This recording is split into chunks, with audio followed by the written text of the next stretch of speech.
Rhoda Ngozi will dig into it. The president has duly congratulated the security forces for the recent capture of Njovu, the suspected leader of the ADF group of 10 that killed the 2 tourists and their Ugandan driver, killed the children of Lubiriha, School, burnt the onions truck and tried unsuccessfully to attack the parked trucks in Kasindi on the Congo side of the border. Njovu was injured and captured, and 3 of his groupmates were killed, 1 at Kasindi and 2 in the water aboard a boat on Lake Edward. He further congratulated the security forces on the arrest of the 4 suspects in the killing of Joan Kagezi, the prosecutor. The hunt to wipe out the ADF is being intensified. He saluted the Congo government for allowing Uganda to help them eliminate the criminals from eastern Congo. He further stated that in their ignorance, the ADF terrorists thought the Congo forests were heaven where the security forces could not reach. Following the devastating attacks by the UPDF since November 2021, they have now discovered that the forests are a death trap.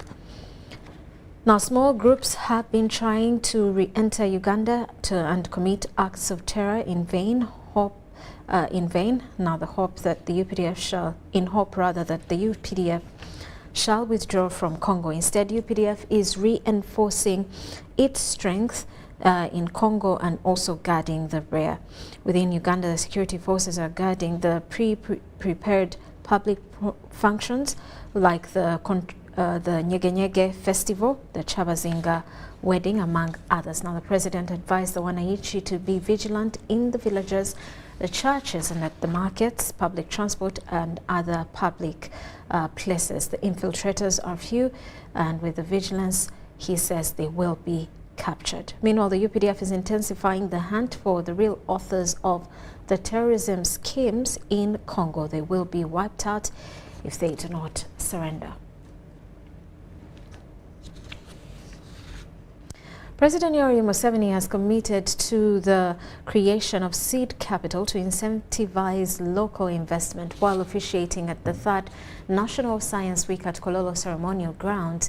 The president directed Uganda Revenue Authority to exempt taxes on innovations and startups. Realizing the infantry collapse of businesses, President Yoweri Museveni has committed to create a seed funding innovations with the proper feasible arrangements.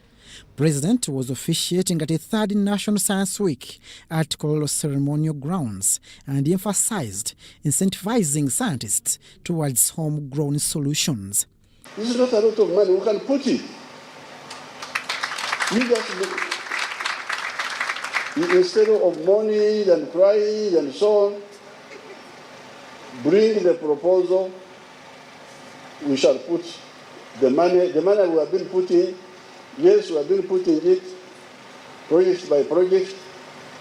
As Honorable Kasaija said, some people interfere with it, but we can stop them. So therefore, we don't have a problem of this minimum funding you are talking about. So number 1, government seed capital, which was your recommendation, can be provided through this annual allocation. Museveni decried taxes imposed on innovations and startups at the infantry as they discourage the would-be potential investors and entrepreneurs. Why tax innovations? There is no logic, because even when a product is not a result of innovation, we give tax holiday for 10 years. Something already well known, but you are putting it here in Uganda for the first time, we give you tax holiday for 10 years. How can anybody tax a baby when he has not been taxing adults who have just arrived on the scene? It is because you have not highlighted it. You bring it up. No, it will stop. Highlight it. That's why we created a Minister of Science specifically to bring out this issue. The Minister for Science, Technology and Innovations, Monica Musenero, appealed to the presidential support towards science and technology highway. She wants government to harmonize policies to reduce on the clashes in the government ministries, departments and agencies. For STI, the funding is still limited. It comes erratically. For example, for 2 years now, Kira Motors gets money only for salaries, and we are unable to move. The second challenge we find is an uncoordinated policy ecosystem. Just when we have worked on something, another ministry or another MDA will come up with something which is counter, and it disrupts innovators whom we had built, and they were at a point of going to the market. However, there are a lot of people who flippantly talk about the nation, and when many of these investors are searching, what first pops up are scandals, and many of the scandals are imaginary. Investors have handed over a list of recommendations to the president to make Uganda a more investable destination. The next recommendation had to do with creating regional partnerships. Some of the investors said that their perception is that the market is not big enough. So somebody recommended potentially for Uganda to partner with neighboring countries so that the size of the transaction and businesses are big enough to allow them to bring their capital. Stakeholders have highlighted corruption, constant scandals, which portrays Uganda a dangerous land to investors. The theme for this third National Science Week is Uganda Symbol Day, our science-led journey towards socio-economic transformation. Abdul Nasili Lubwama for UBC. Prime Minister Robina Nabbanja has emphasized the need for coordination of humanitarian and development interventions in the country to serve refugees better. Nabbanja made the remarks this morning while presiding over the Pre-Global Refugee Forum Conference at Speak Resort, Munyonyo. Nabbanja says that Uganda being the biggest refugee hosting country in Africa, there is need for all the partners to work as a team with government to serve humanity. A broad and enormous contribution of ensuring the well-being of refugees and host communities. We need to improve on the coordination of humanitarian and development interventions to ensure both life-saving needs and long-term needs are met. We appreciate your support and commitment that you have reiterated here today. The Premier says that such engagements help in streamlining service to humanity and also ensure sustainability of the refugee interventions. Nabbanja lauded the development partners for the effort to supporting the country to host refugees. Be assured of Uganda's commitment to the open door policy and the way we welcome and treat refugees. But only together we will make it sustainable. Matthew Krentsu, the UNHCR representative to Uganda, assured the country of continued support towards refugee and host communities. Matthew says that there is need for measures to empower the refugees for self-reliance and stop depending on handouts. We need to better understand and highlight the impact of our collective efforts.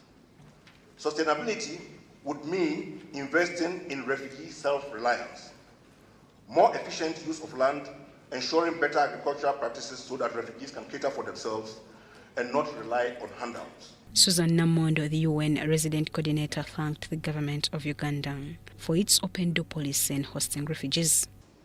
The UN Common Pledge consultation process demonstrated the need for investing in climate actions, clarifying critical linkages between climate change and access to livelihood or to decent work and living conditions for both refugees and host communities. Joseph Karunjo, who represented the refugee hosting districts, pledged to support efforts in environmental conservation by planting trees and ensuring the social well-being of the refugees is enhanced. Additional efforts will be needed to design and plan programs aimed at providing quality education, improved health services and road network, improve wash, quality food and nutrition, clean cooking, energy, saving technologies, improved housing, as well as participating in competitive trade. Peter Gift, a refugee who spoke on behalf of all other refugees, pledged to plant trees for environmental conservation by planting over 7.5 million trees around households and woodlots by 2027.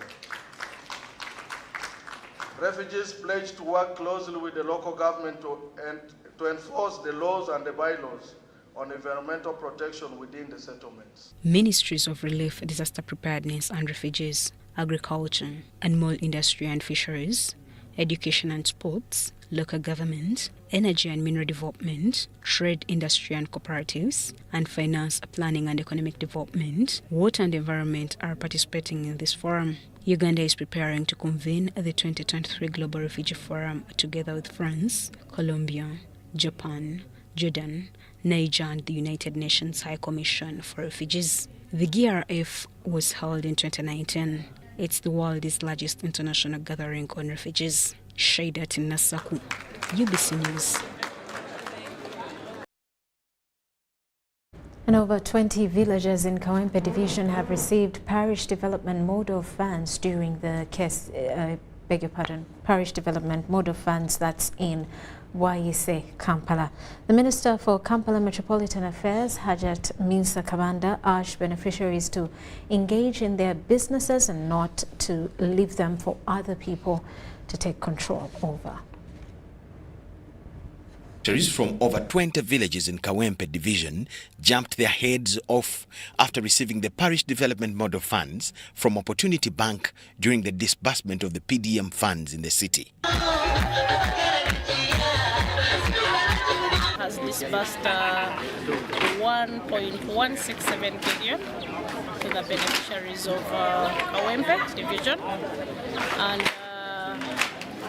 out of 2,000, at least we have managed to take care of 1,167.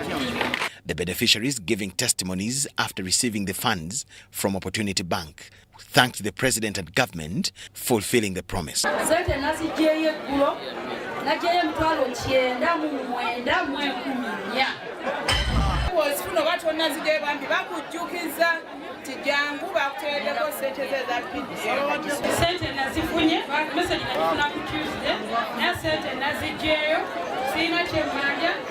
Jovelyn Kalisa, the National Coordinator PDM, urged the beneficiaries to separate between development and politics in order to benefit from their funds.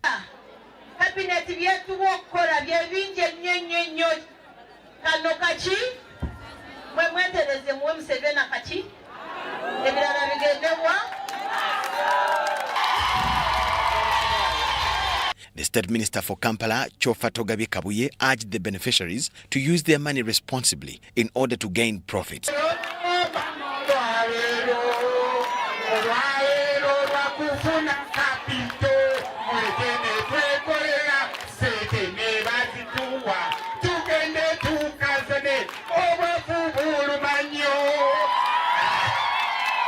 The Minister for Kampala and Metropolitan Affairs, Hajat Minsa Kabanda, urged the beneficiaries to report whoever asked for bribes from them to the security or the RCCs.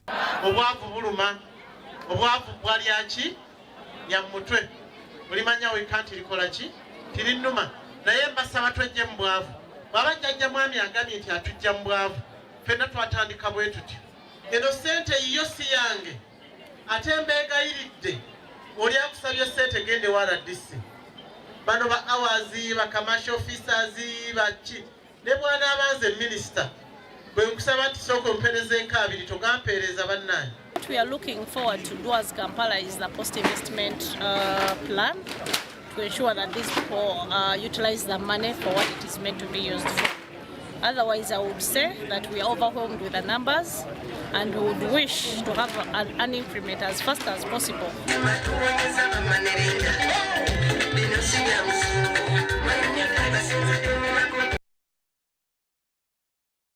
The Ministry of Health has commended Mildmay Uganda for their contribution towards the strengthening of the health system by training the needed human resource. Mildmay Institute of Health Sciences has trained over 40,000 health professionals since 1998. I will preserve the dignity and privacy of patients and others.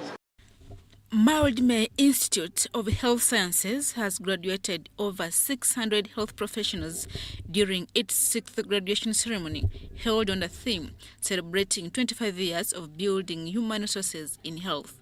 The Director of Health Services in the Ministry of Health, Dr. Joseph Okware, pledged the support of government towards Mildmay Institute of Health Sciences since it plays a key role in improving the country's health system by training professionals. Human resource is a key block in any health system.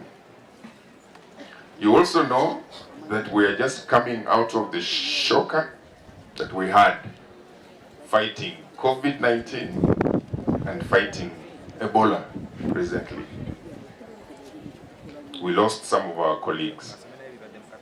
We need you to join because many of such shocks are coming, but we need the army to fight. The Chancellor, Mildmay Institute of Health Sciences, Professor Sam Ruhakana, disclosed that the institute is striving to become a degree-awarding institution to improve doctor-to-patient ratio that is currently below the World Health Organization recommended standards.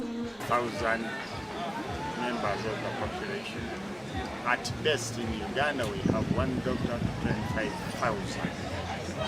So we need 25,000 times the number of doctors we have. That certificate and diploma in environmental health and many other programs. So we're looking forward to a very exciting future. We've launched a new 5-year strategic plan that is challenging us to move higher and higher, and we are grateful to God for that. Mildmay, that started in 1998 as a center of excellence for the provision of comprehensive HIV/AIDS prevention, care and treatment services, has since transformed to provide other health services. Adia Nakute, UBC.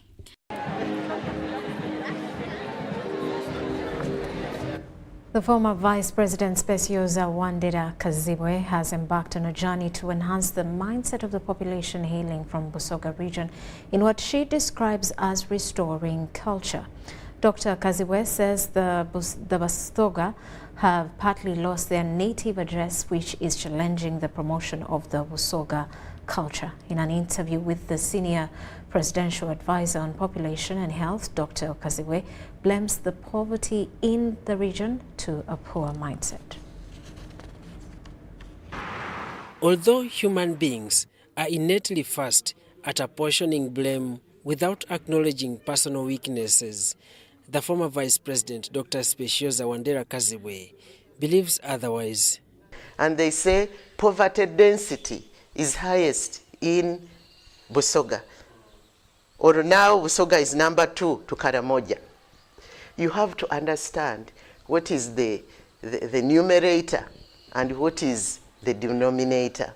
In a 2016-2017 report of Uganda National Household Survey released by the Uganda Bureau of Statistics indicates that 74.8% of people in the Boga sub-region are considered poor and insecure against a national average of 63. This is coupled by the highest scarcity in productive employment, standing at 36% as of June 2022.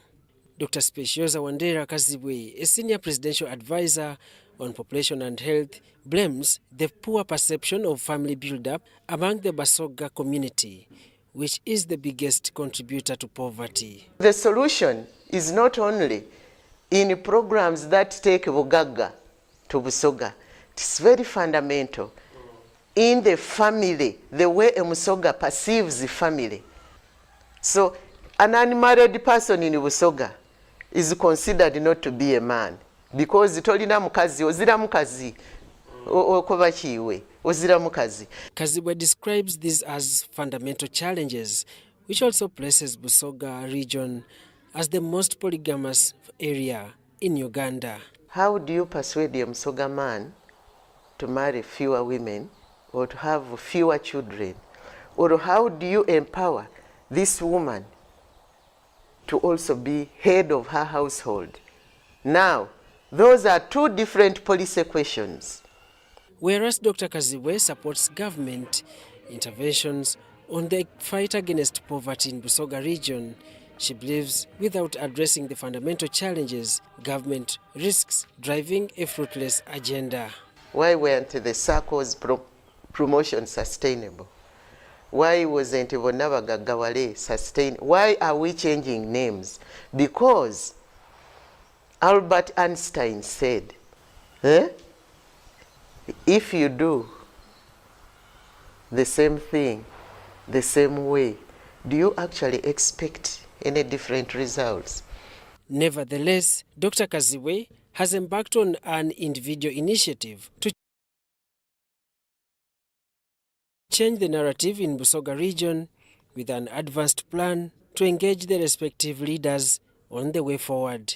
It's getting us to love Boga ourselves, and that has already started, as can be seen from what is happening now.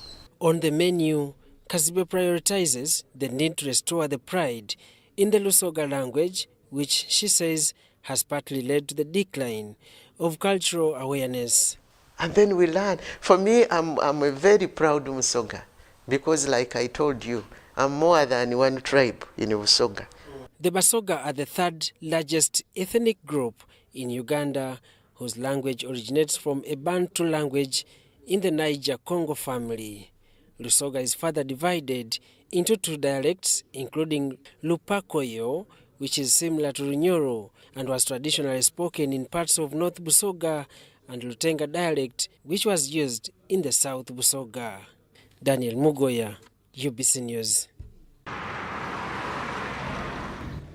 And the two warring factions in the Lango Cultural Institution have finally agreed to come together under one roof and pave way for lasting peace. The Cultural Institution has been having two parallel leadership factions, the Lango Gazette Cultural Foundation, headed by Mzee Yosam Odor, and Te Kwaro Lango, led by former Executive Director Uganda Road Fund Moses Michael Dongo Kune. The clan leaders held a joint meeting, council meeting, and agreed to work together for a free and fair election of His Highness the Paramount Chief.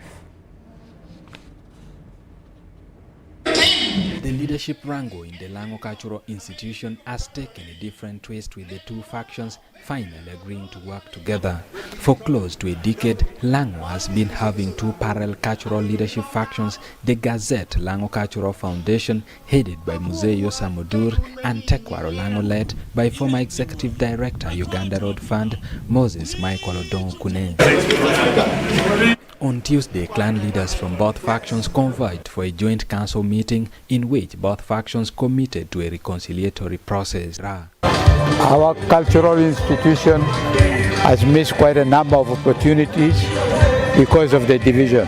Lango Porter, the Prime Minister Tekwaro Lango, who represented Moses Michael Dongo Kune, welcomes the move and expressed commitment to the peace-building process which has commenced. We have made already a wide consultation, and the clan leaders in Lango have already one idea that they need peace in Lango here, and he was approached, and as I talk now, he has accepted that we all come and have that peace together, and he has accepted now to come and start contesting afresh. Dr. Engineer stood down and said, for peace, I am there.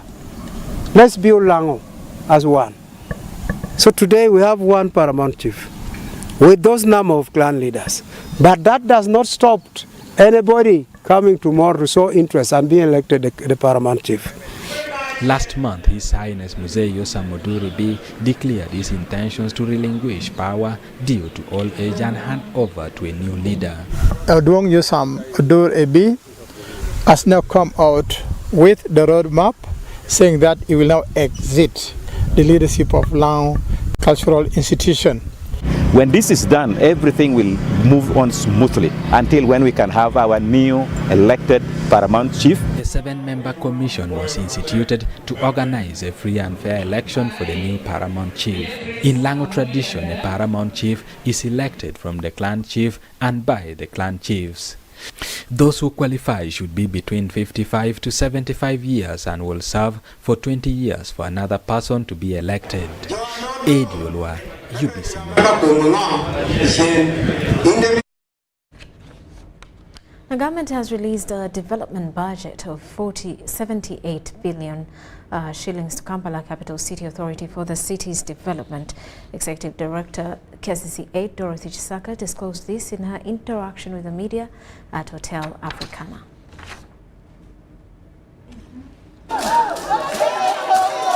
Kampala is to host the Non-Allied Movement Summit scheduled for January 2024 with 120 countries in attendance.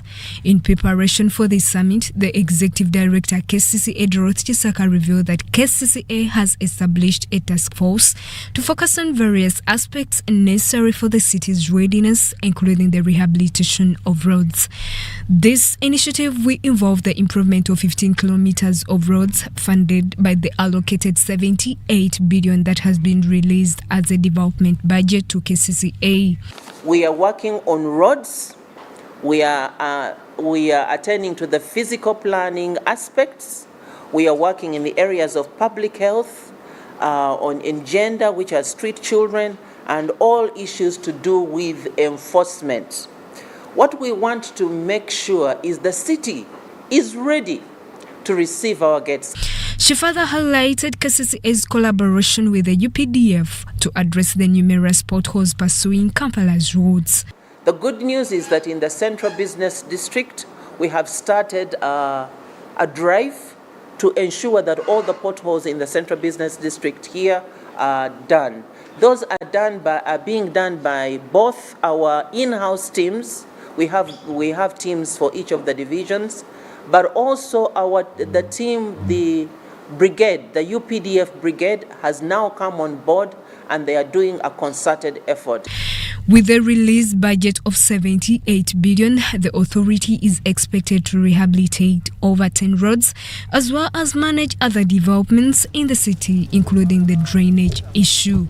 Chisaka has argued the public to be patient during the ongoing constructions, acknowledging the inconveniences caused by the diversions and construction works. Now that we have budget, it's all systems go. If you go on the roads today, you'll find so many people at work. In fact, there was a complaint that we are closing too many roads, but it's because the urgency is too much. KCCA's accounting officer also confirmed the initiation of the disbursement of PDM funds amounting to 9.7 billion shillings. These funds aim to cover 98 parishes in the 5 divisions of Kampala. To government that this promise, this commitment, this strategy has started, has been launched, the money has come. Our only appeal is that Kampala needs more money. Justin Nakami in Kampala.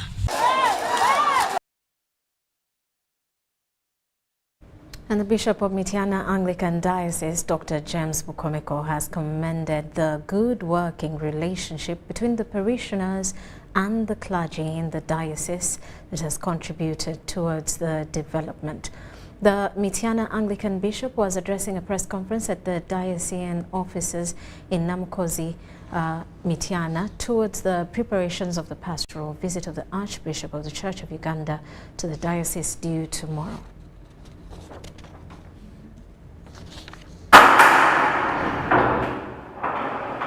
Preparations for the 3 days pastoral visit by the Archbishop of the Church of Uganda, Dr. Stephen Kazimba Mugalu, to Miana Anglican Diocese due tomorrow are in full gear. The Archbishop pastoral visit to Miana Diocese, where he served as the bishop for 8 years, will be second since was consecrated the Archbishop of the province of Uganda 3 years ago. The Bishop of Miana Anglican Diocese, Dr. James Bukomeko, in the press conference at the diocesan offices in Namukozi, Miana, commended the good working relationship between the clergy and the parishioners contributed towards achieving a lot by the diocese. And the reason why we are getting money to do all these projects, there's so many.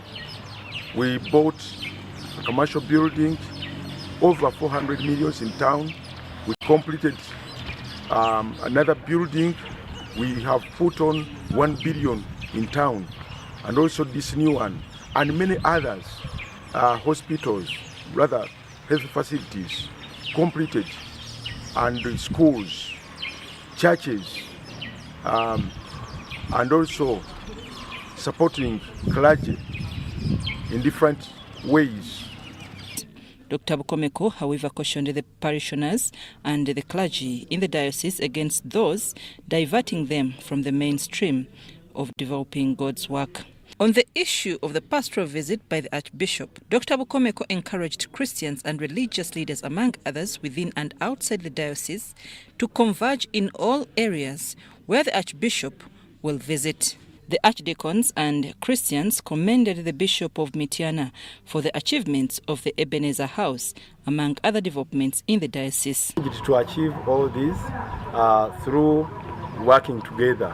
We have been working together right from the daughter churches, from the parishes, to the archdeaconal level, even at the diocese. And even if the Miana Anglican Diocese was established in 1976 with the late Bishop Ruhakana Mukasa, Wilson Mutebi, Dastan Bukenya, Dr. Stephen Kazimba Mugalu, and the current Bishop, Dr. James Bukomeko. I'm Nafka Farida, and Lango Kasbante. Meanwhile, government should drive to increase funding for Makerere University's research and innovation program due to the increasing scope of ideas generated to address the ever-emerging societal demands across the country. Professor Fred Musazi of Makerere Research and Innovation Fund says, given the enormous benefits of running a research-based economy, the need for widening its budgetary allocation is no longer optional. This was revealed at a consultative meeting between Makerere University Research and Innovation Fund management and stakeholders from the private sector, civil society institutions of higher learning, and NGOs. In 2020, Makerere University, with support from government, embarked on the move to promote research and innovation with the sole aim of increasing locally generated, translatable research and scalable innovations that address key gaps in the national development agenda. 5 years on, the fund, dubbed Makerere Research and Innovation Fund, has made major strides, especially in areas of agriculture, health science, and technology, among others. And you have tried as much as possible to relate our discussion to the National Development Plan, to the sector priorities. As you know, there are sectors with their priorities, and also to look around the Makerere's strategic plan. You know very well that Makerere is going towards a research-led university, which is very, very important. During a stakeholders' engagement with the University Fund Steering Committee, it was established that there is need for increased funding. We cannot fulfill all the applications because the budget is limited. 30 billion looks like a huge money, but from what we see, people are interested in providing answers to some of the issues in this country and also do innovations. And that's why you have been discussing ways of how we can have other ways of funding. Speaking on behalf of the Vice-Chancellor, Makerere University, the Director, Research and Graduate Training, Professor Edward Bale, underscored the importance of scaling up the scope of research to cater for the changing trends in the socio-economic welfare of the country. As a university, we work as a think tank, generating ideas, generating solutions to the problems that are facing our community. But we don't want to engage into research when we are in isolation. We want to engage into research that will actually serve as a solution to the problems that our communities are going through. The meeting sought to review the fund's research agenda as well as collect views on how best research and innovation can be heightened to feed into the national transformative and development agenda. We would like to see more collaborative research with other institutions. Do know that Makerere has great strength in terms of human resource capacity, facilities. It has niche areas that it should be able to capitalize on and if it addresses the challenges in these niche areas, it can, affect to impact and direct economic development in our nation. Since inception, the Makerere Research and Innovation Fund has supported a total of 1,061 projects covering 14 thematic areas. Dorcas Kimono, UBC News. And the Ministry of Education and Sports has reasserted its commitment towards its collaboration with the Nigeria Directorate of Technical Aid Corps in promoting educational diplomatic ties. The State Minister for Primary Education, Dr. Joyce Moriku Kadichu, while engaging a delegation from Nigeria, expressed more need in the dynamic education environment, which seeks more vocational skills. The Directorate of Aid Corps is based in Nigeria under the Ministry of Foreign Affairs. It works on strengthening diplomatic relations between Nigeria and other countries in Africa, Caribbean and Pacific through exchanging professionals in the field of education. If you identify gaps in Uganda and you inform us as brothers, we also fill that gap. And we make sure that we take care of the welfare of the volunteers. The volunteers are paid fully by the Nigerian government. Their salaries and allowances, 100%. We still need more of the teaching profession at a higher level, especially the professors, especially the senior colleagues. The Nigerian delegation was led by the Director General of the TAC, Dr. Yusuf Yacob, who explained to the Ugandan team opportunities ready for exploitation by the Ugandan education sector in the field of vocational skills. A lot of human resources. But what the Directorate is doing and going forward will even improve in doing is to make sure we harness our human resources and utilize it within Africa properly, instead of allowing it to go out. Unless when we get satisfied in Africa, then we can now export these resources, but not for free, to the outside world. State Minister for Primary Education, Dr. Joyce Moriku Kadiku, wants this agency to collaborate with public education institutions to match their professionals to the country's education needs as per the national development goals. That's in the area of gas and petroleum, which Nigeria has a lot of experience in, because we've discovered petroleum and gas in Nigeria in the late 60s or so. The agency commits support to the oil and gas training institutions based on Nigeria's history in that industry. They express readiness of deploying experts in that field of training.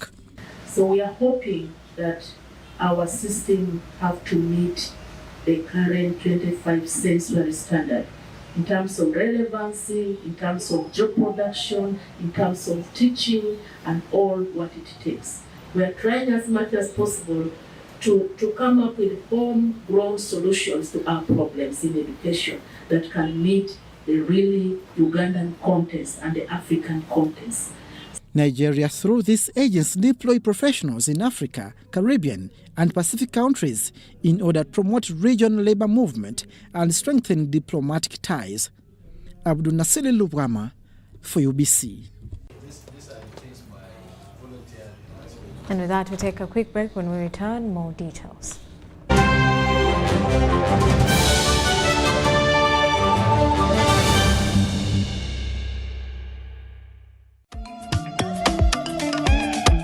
Jovia ng'oyolekera ku lugendo luno olw'obulamu nkuwa ekirabo eky'amaanyi agatazizibwa, amaanyi okulabibwa n'okuwulirwa mu mawanga ag'ewala ennyo, okutuuka buli wamu nga yadde togenzeeyo, ensi yonna ng'ekuli mu ngalo.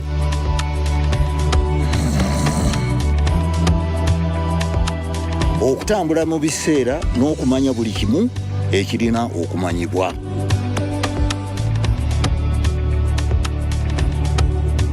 Jovia kino kye kirabo kyange gy'oli.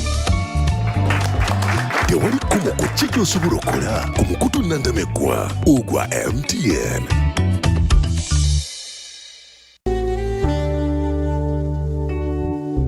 Metu Bus Industries, Namamve, the manufacturers of buses for transporters, schools, tour operators, and special purpose vans and any customized vehicle.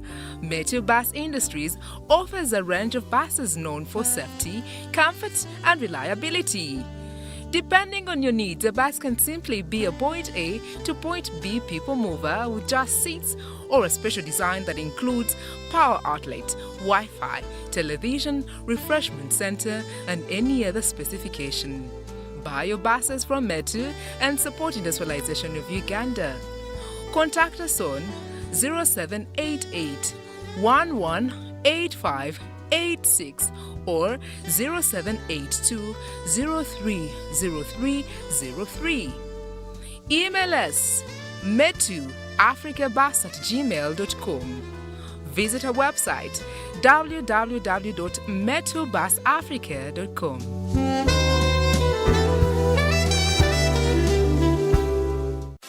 Oyagaliza famire yo obugagga n'obulamu obulungi yiga bw'oyinza okubifuna ng'okozesa science ne tekinologiya ng'oyita mu butonde. Omukenkufu Nyanzi Julius ekyuma kiwagala kyuma akuwandiikidde ekitabo ky'otasaanye kusubwa kusoma. Ekitabo kino akituumye Money Grows on Trees, sente zimera ku miti. Weefunire kopi ku $2 gyokka ku kitebe kya Prof Bio Research ku Katorio Mall, ku matabi g'amatundiro g'ebitabo aga Aristoc Booklex, ku Acacia Mall, Garden City, Kampala Road ne ku mitimbagano ja Jumia Uganda, oba kuba 0703 M52 tukikutuuseeko wonna w'oli. Jjukira nti Money Grows on Trees, sente zimera ku miti.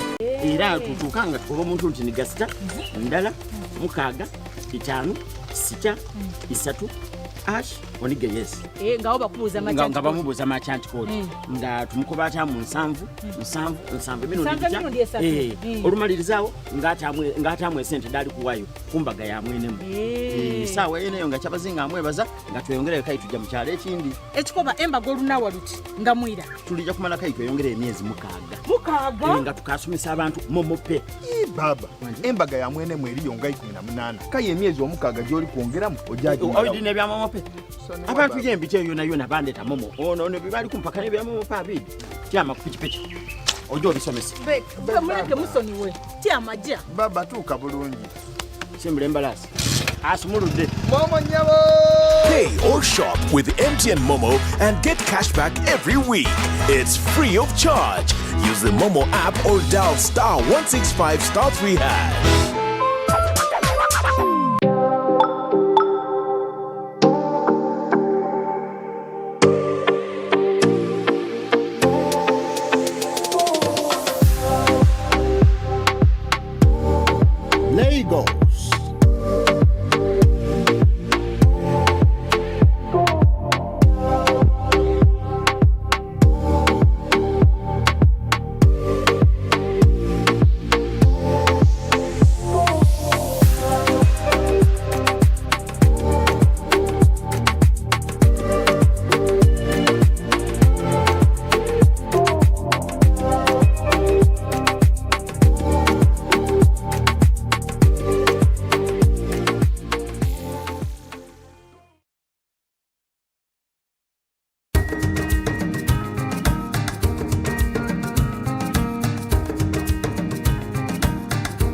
I am the chairperson of this group that got money.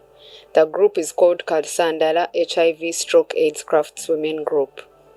UWEP gave us money in 2017 and they gave us 3.3 million Ugandan shillings. We used it in 1 year and got 23 million out of it.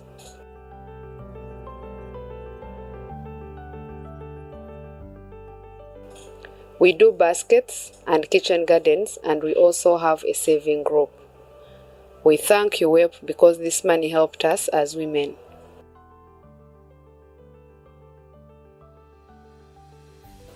Women can now educate their children and build houses because many of them are single mothers.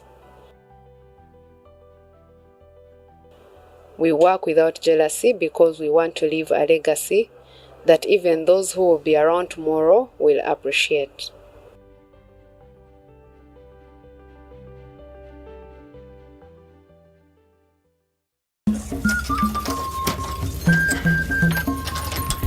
I wish you maintain that same effort to protect you and your family from that very dangerous ship that attacks you every night.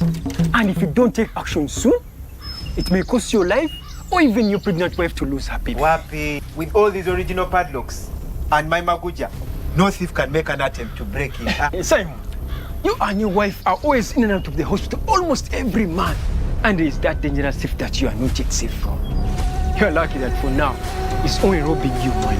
Malaria is a thief. Don't let it rob you and your loved ones. Prevent it by sleeping under a mosquito net every night. For pregnant women, go for antenatal care and get your Fancida medicine to protect you and your unborn baby from malaria.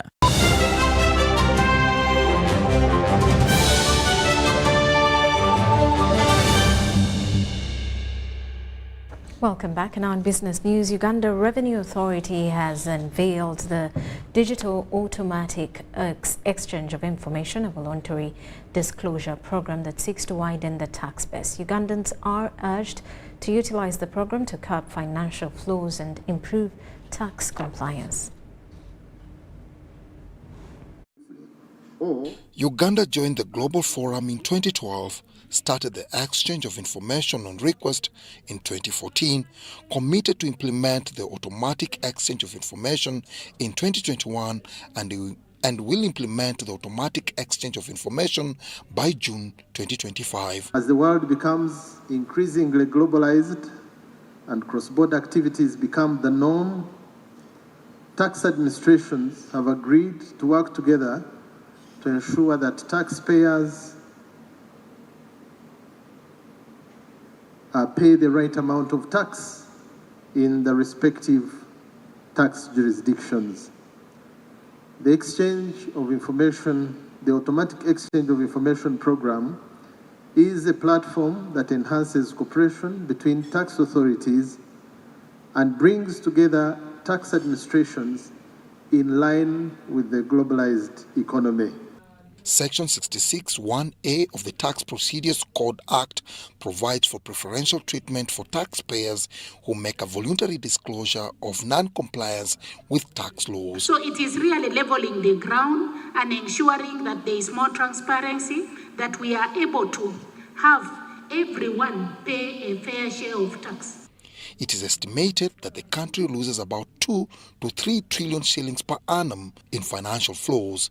Voluntary disclosure program is one of the initiatives being implemented by the taxman to reduce the losses through enhancing accountability. It hinges on the fiscal response to Uganda's need for us to raise revenue to finance a larger part of our expenditures. As Commissioner General in his concluding remarks said, we clearly need to enhance revenue collection and move away from the fiscal stress of borrowing. This initiative is envisaged to increase the revenue collection. Besides targeting residents, what I also understood is even non-residents that are generating income, which income is said to be sourced in Uganda, but for some reason the URA does not have visibility. Those would also come into the scope of this sort of exchange of information. But what we're saying here is, with the automatic exchange of information, if you disclose and they don't, they will pay more than you because the URA will find out where their money is. Persons who are resident for tax purposes in Uganda with offshore financial account information are encouraged to disclose to URA between November 2023 and June 2025 so as to tap into the VDP benefit scheme. Dennis Igoa for UBC News. And government has stepped up efforts to enhance transparency in public procurement and assets disposal with the full introduction of electronic procurement system. Rhoda Ngozi, Permanent Secretary and Secretary to the Treasury, hails this development as a timely landmark that will reduce cost, time and bureaucracy in all public procurement processes. The electronic government procurement system being implemented by the Public Procurement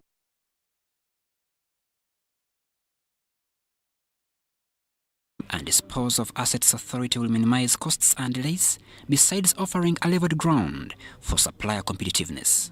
The benefits are really quite several in automating government. First, as I've told you, we have reduced human interaction. Corruption in Uganda is mainly because everything done in government gives a lot of power to those officers who have to sign them off.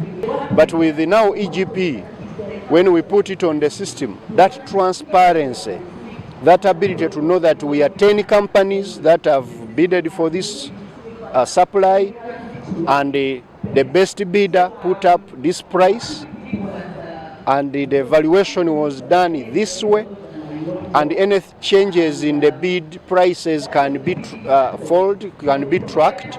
There is an audit trail that would help in enhancing transparency. For me, that's fundamental. So we're going to reduce delays. Procurement in Uganda has been delaying a lot. Benson Turami, the Executive Director for PPDS, says the system will foster increased value for money in all public procurements and further calls for the initiative to be embraced by the public. EGP is going to reduce transactional cost, procurement transactional cost in terms of the bidding processes, because government has been printing barricade documents. It will also enable or increase competition, because now the opportunity will be availed to all the registered providers, and I'm calling upon all government officials to embrace the system in terms of building capacity of their staff, which we are also doing with them, but also in terms of commitment. Overdependence on consultants is being pointed among major causes of delay in the timely implementation of government projects. Overuse of consultants. Even simple things, we have to use a consultant. Why? Currently, there are 36 entities on board on the EGP platform. However, there are plans underway of ensuring that all government ministries, departments and agencies are fully on the EGP platform by the mid-2026. The full rollout of this public procurement and disposal system marks a new era that will enhance efficiency in procurement processes in this country and ensure that human contact is reduced. Crispus, Arinitwe, UBC News. Now, women have been lauded for being rational and good decision makers in investment, with 22.1% of participation in Uganda Securities Exchange. However, there has been a call for investing patiently under regulated environments if they are to see fruits. Hosted by Uganda Securities Exchange, aims to raise awareness and emphasize the significance of investment education and protection. Be alert. Scammers are out there, and women are always a target, because women, we listen. We like listening. We give attention to whoever is telling us. That's why you find that all the scammers have big numbers of women. MTN Uganda revealed that so far they have 21,000 shareholders since listing on the Uganda Securities Exchange, and a large number are women and youth. We promised our shareholders that we'll continue to perform well, and for the past 2 years we have really performed well, and we've been able to give out dividends 5 times. We've paid a total of 587 billion in dividends to our shareholders. And even this year, we aim to give, I think, another 134 billion before Christmas to our shareholders this year. Why do I say that? We have 21,000 shareholders in MTN Uganda. So many of them are women. Actually, interestingly, we have quite a number of children invested in MTN Uganda. However, lack of awareness is hindering women's involvement, but they have been encouraged to seek professional guidance from regulated brokers. So the idea is, where are we drawing our money from? These fund managers do that for you. You walk to a fund manager, they'll help you structure out a portfolio. At whatever amount you have, let's not think that I must have 100 million first for me to have a portfolio. I can have a portfolio at 2 million shillings. I can have a portfolio at 10 million shillings, and I work towards growing that portfolio. But the other good thing that is coming up, and the good disruptions coming up, these fund managers are now giving us platforms where we can create our portfolios. Uganda's financial markets have been growing exponentially for the last 5 years, seeing thousands of people join in each year.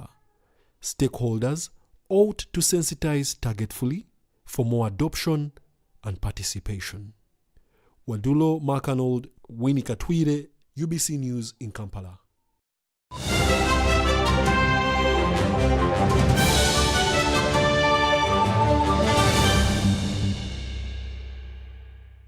And now in sports, the Uganda men's cricket team, the Cricket Cranes, was flagged off to Namibia, where they will take part in the 2023 ICC Men's T20 World Cup Africa qualifiers starting on the 20th of November. The team was flagged off by the NCS Assistant General Secretary David Katende Semakula at Lugogo this morning.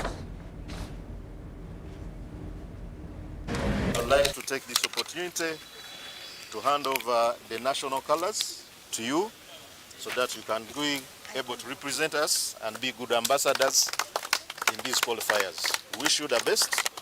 God bless you. So as you go to Namibia via Zimbabwe, we have all our trust in you. We believe that you will build on the successes that you acquired before to forge our way for the next qualification.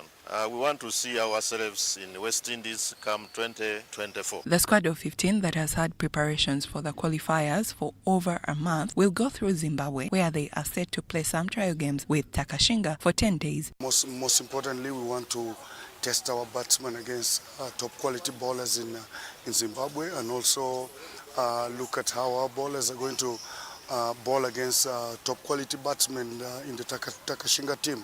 So we're actually concentrating in all the departments, and hopefully the boys pick a lot from Zim.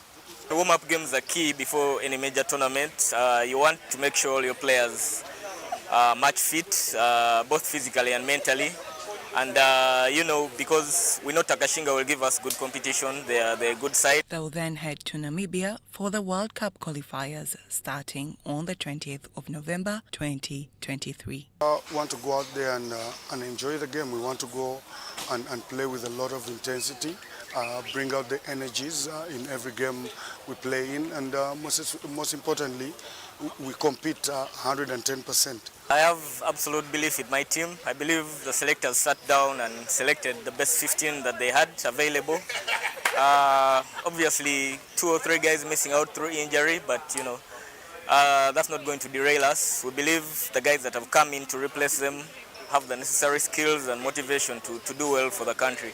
The World Cup qualifiers are a big platform for Ugandan cricket and the cricket players. The future of Ugandan cricket is high, and ours is to play in the World Cup of cricket. That is our ambition. Because we have dominated Africa, now we really want to be there for the Cricket World Cup in the nearby future. Some of the players are so good that it helps them if they qualify to get exposed, and big leagues out there will watch them, and those are great opportunities, and they help the country to develop. The fact that ICC is also looking at such qualifiers to see how far teams are developing, It's always important we went for a qualifier and do well. A change in the qualification pathway last year by the ICC meant that teams now qualify directly to the World Cup from their respective regions. The Cricket Cranes will play Tanzania, Kenya, Rwanda, Nigeria, Zimbabwe and host Namibia in the Africa qualifiers in a round-robin format of play for a slot in the World Cup. Uganda needs to finish first or second at the qualifiers event to make it to the 2024 ICC Men's T20 World Cup in West Indies and USA. Grace Joyce Kemigisa, UBC News. Well, that does it for news tonight. Thank you for sticking with us throughout the hour. I am Rhoda Ngozi. Have yourselves a lovely night.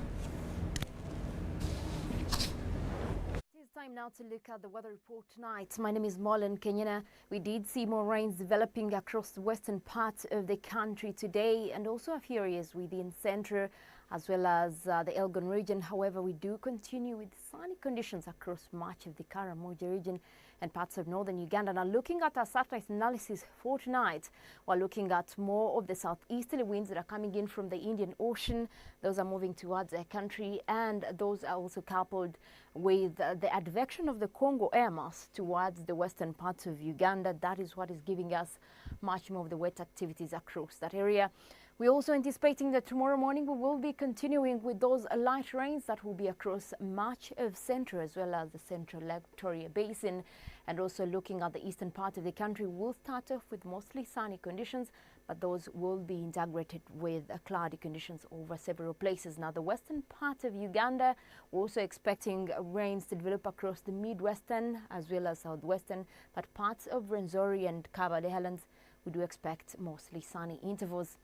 The northern part of the country will start off also with much sunshine. That will be with intervals of cloudy conditions, and that will be across several places. As we cross over into the afternoon, we start to see more rains developing across parts of central with a maximum of 29 for Nakasongola, and across the nation's capital, Kampala, we do expect temperatures to rise up to 28 degrees.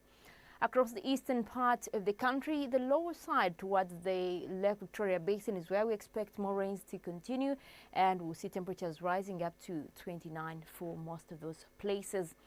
And across the western part of the country, we will have more rains developing across the region. We're also looking at a warm 29 that will be across KCCA. And looking at the northern part of the country as well, we continue with those sunny intervals that will be across mostly the Karamoja region, and quite a warm day expected there at 31 degrees. We also do expect some light rains that will be across the northwestern part, that is across Arua, having a maximum of 29. Now, some of the cities that we have for you across the world, we are still forecasting sunny intervals for Cairo. Quite some warm weather over there at 29 degrees. Also likely to have those rains again across parts of Dubai, as well as Nairobi, which is expected to have a maximum of 24 degrees. Quite a chilly day over there. That is it from tonight's weather report. My name is Mollen Kenyana. I want to wish you a good night.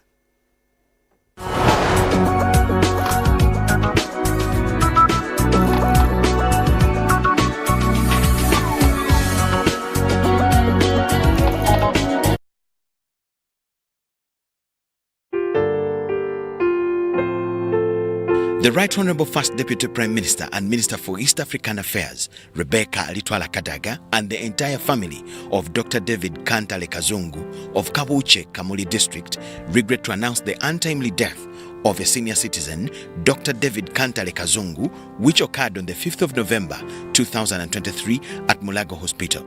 Informed are His Excellency General Yoweri Kaguta Museveni, President of the Republic of Uganda, the Vice President of Uganda, the Speaker of Parliament, the Chief Justice of Uganda, the Right Honourable Prime Minister, Honourable Ministers and Members of Parliament, Ambassadors and members of the Diplomatic Corps, all Bishops of Busoga Dioceses, the Katukiro of Busoga, all RDCs, LC5 chairpersons, and all local government leaders of Busoga, in-laws, relatives and friends of the Kazungu family. The late Dr. David Kantale Kazungu served Uganda in different capacities: as a member of the National Consultative Council, as a member of Parliament for Kamuli Central Constituency, he was a Minister of Rehabilitation, he was an ambassador of Uganda to France, Spain and Greece, he was a PTA chairman, Busoga College Mwiri, he was a Minister of Finance in the Chabazenga government, among other capacities. On Monday the 6th of November 2023, there will be vigil at Lana's home Namugongo at 5 p.m. and Wax's home Chisasi Kulambiro at 8 p.m.